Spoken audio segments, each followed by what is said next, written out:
To measure the Cobb angle, click the Angle Between Lines button in the Show Measurements submenu, accessible from the toolbar, or by right-clicking on the image. Next, drag the left mouse button to draw the first segment. Repeat this process to draw the second segment.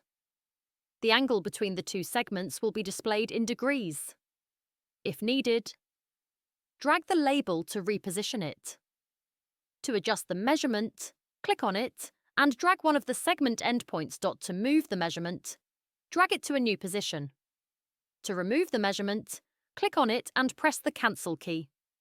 Alternatively, click the Remove Measurements button in the Show Measurements submenu to delete all unsaved measurements from the current image series. Unsaved measurements remain available only for the duration of the session.